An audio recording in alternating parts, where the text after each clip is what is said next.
आज आपण एक मस्त आणि कुरकुरीत पदार्थ बनवणार आहोत। आवाजाने समजतं जे किती कुरकुरीत आहे। घरात उरलेली चपाती आणि मक्की यांचा वापर करून आपण ही चटपटीत रेसिपी तयार करणार आहोत। हा पदार्थ काहीतरी नवीन आहे आणि अगदी चविष्ट लागतो। चला तर मग या रेसिपीला सुरुवात करूया।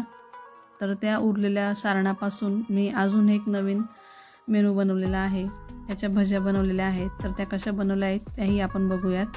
नमस्कार, मी सारिकाज किचन मध्ये तुमचं अगदी मनापासून स्वागत करते। तर मी इथे 2 मक्की घेतलेली आहे। तर त्यांना शिजवलेलं नाहीये, तर त्या तशाच कच्च्या घेतलेल्या आहेत। तर ते दाणे खूप सॉफ्ट असतात, खूप मऊ असतात, म्हणून त्याला शिजवण्याची गरज नाहीये। तर मी आता याचे दाणे काढून घेणार आहे। तर अगदी अशा सोप्या पद्धतीने दाणे काढून घ्यायचे आहेत। अगदी पटकन काढून होतात, बघू शकतात। फार कवळे असल्यामुळे इझी कापले जात आहेत।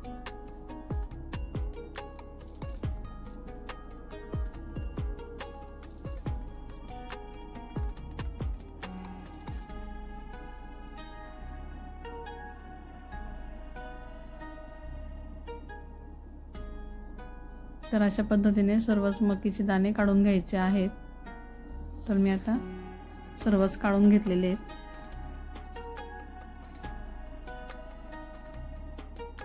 खूप छान आहेत आणि खूप गोड आहेत खायला। तर हे आता आपल्याला मिक्सरच्या भांड्यात टाकून घ्यायचे आहेत।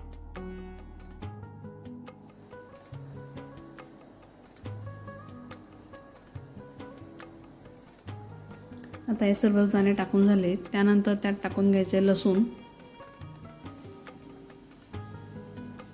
त्यानंतर आलं,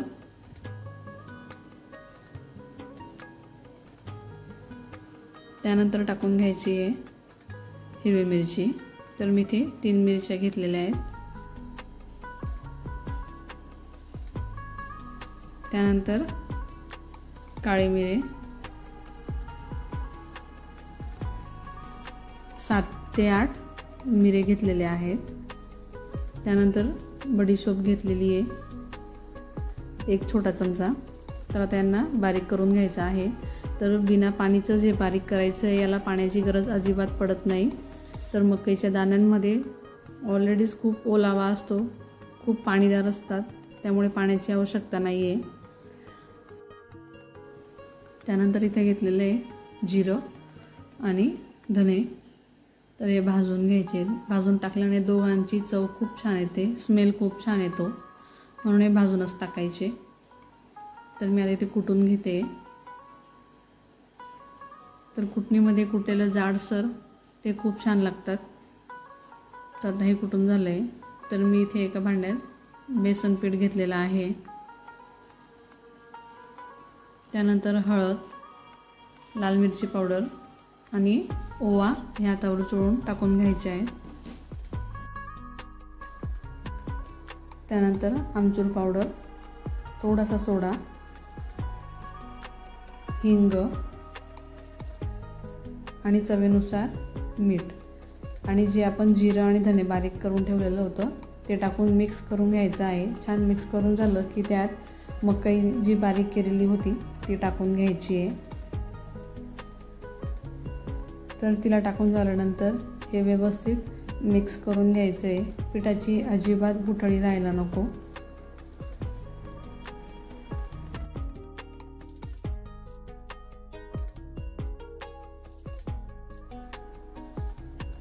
तर मी याला चमच्याने सुद्धा परत एकदा व्यवस्थित करून घेईल। जर काही गुठळी राहिली असेल तर त्या चमच्याने प्रेस करून निघून जाईल। तर मी इथे घेतलेली आहे चपाती। तर ही सकाळची उरलेली चपाती होती। तर हे 4 चपाती आहेत। तर बघू शकतात चपाती खूप नरम आहे। तर मी बाकीची चपाती साईडला ठेवून घेते। तर प्लेटमध्ये एकच चपाती घेते। तर हे जे आपण सारण बनवून घेतलेलं होतं ते सारण मी आता चपातीवर लावून घेते। तर मी हातानेच लावून घेते। तर ते हातानेच व्यवस्थित लावता येतात, तर जास्त जाड थर लावू नका किंवा जास्त बारीकही लावू नका, मध्यम असं व्यवस्थित लावून घ्या.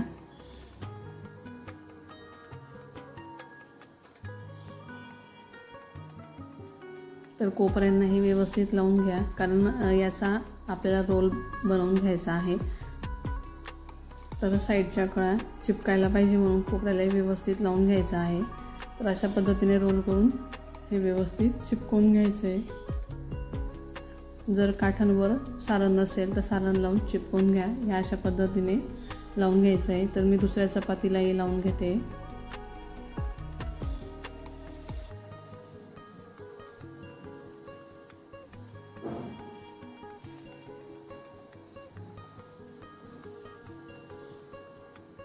बघू शकता या अशा पद्धतीने लावून घ्यायचं.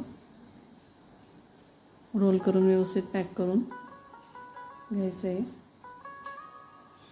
तर मी आता सर्व चपातींना लावून घेते. तर आता इथे सर्व चपाती लावून झालेला आहे. व्यवस्थित त्याचे काठही पॅक करून घेतलेले आहेत. तर हे एवढं सारण उरलेलं आहे. तर मी याचंही काहीतरी बनवणार आहे. तर बघूया काय बनवता येईल ते. तर मी इथे कढईत पाणी गरम करून ठेवलेलं होतं. त्यावर एक गाळणी ठेवून घेतलेली आहे आणि 4ही चपातीचे रोल मी त्यावर ठेवून घेणार आहे. तर सहसा हे सुटसुटीतच ठेवायचे. गाळणी छोटी असल्यामुळे मी थोडं व्यवस्थित ॲडजस्ट करून घेते. तर थोडं थोडं सरकवून घेते. तर आता हे ठेवून झाले. तर मी आता याला झाकण ठेवून 15 मिनटं वाफवून घेणार आहे. तर बघूया याचं काय बनवता येईल ते. तर मी यात थोडं बेसन पीठ टाकून घेते. त्यानंतर त्यात कोथिंबीर चिरून घेणार आहे.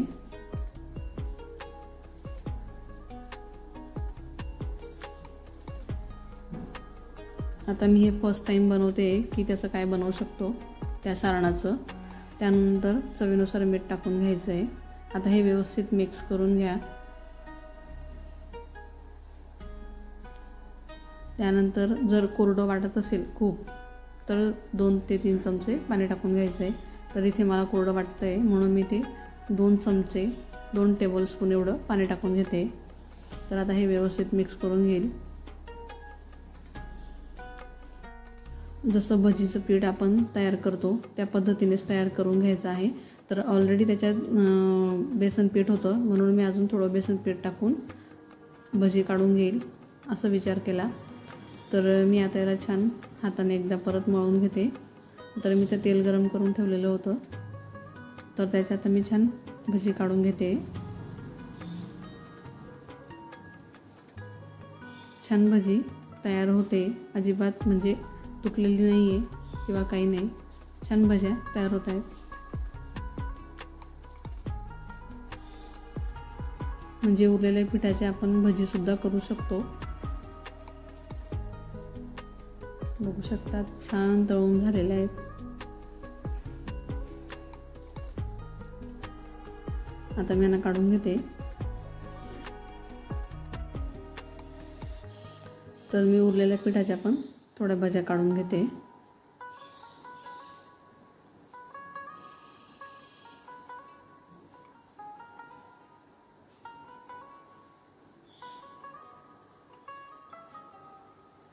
आता मी सर्वच पिठाच्या भज्या काढून घेतलेल्या आहेत. तर त्यांना व्यवस्थित तळून घेते. बघू शकतात किती छान दिसत आहेत भजी. तर मी तोडून दाखवते. तर आतमधूनही छान शिजलेली आहे. खूपच छान आहे मकईची भजी. बघू शकतात. तर ही भजी नक्की बनवून बघा. तुमचंही पीठ जर उरलं असेल तर आता इथे 15 मिनटं झालेली आहेत. तर आपण चेक करून घेऊ की वाफवलेलं आहे किंवा नाही. छान वाफवलेलं आहे. प्रत्येक रोल व्यवस्थित वाफवलेला आहे. तर मी त्याला आता एका प्लेटमध्ये काढून घेते. तर मी इथे काढून घेतलेलं आहे चॉपिंग बोर्डवर. तर याला पूर्णपणे गार होऊ द्यायचं आहे. पूर्णपणे गार झाल्यावरच त्याला कट करा। तर बघू शकता किती छान व्यवस्थित कापले जात आहेत। तर ती चपाती आहे त्याच्यामुळे ती चपाती जरी म्हणजे निघाली वगैरे तरी काही हरकत नाही, ती कुरकुरीतच तळली जाते।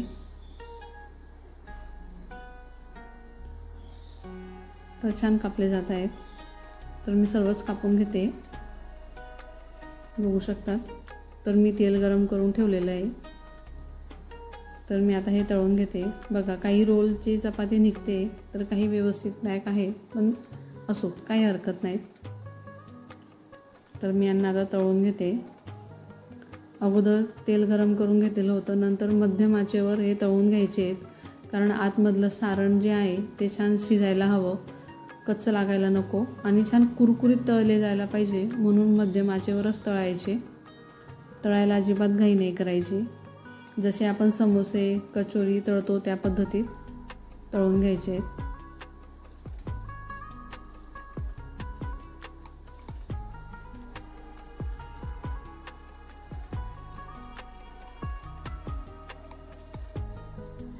जशी भाकरवडी असते सेम तशीच दिसते।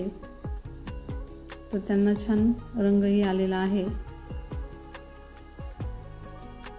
छान लालसर होईपर्यंत तळून घ्यायचे। तर मी यांना आता काढून घेणार आहे। आता हे तळून झालेले आहेत।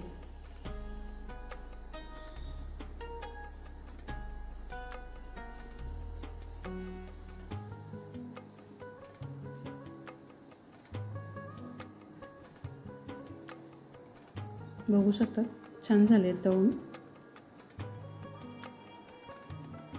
तर मी बाकीचे सर्व तळून घेतले, छान रंगही आला आहे, कुरकुरीत तयार झाली आहेत। आवाजाने कळालंच असेल। तोडून दाखवते, किती छान कुरकुरीत तळले गेले आहेत, खूप गरम आहे। तर तुम्हाला ही रेसिपी कशी वाटली ती नक्की कमेंट करून सांगा आणि ही रेसिपी तुम्ही नक्कीच ट्राय करून बघा। नक्कीच दुपारच्या नाश्त्यासाठी काहीतरी छान रेसिपी आहे। व्हिडिओ आवडला असेल तर लाईक करा, शेअर करा आणि चॅनलला सबस्क्राईब केलेलं नसेल तर अशाच नवनवीन रेसिपीसाठी चॅनलला नक्की सबस्क्राईब करा। लवकरच भेटू एका नवीन रेसिपीसोबत। तोपर्यंत खात राहा, आनंदी राहा आणि निरोगी राहा। धन्यवाद।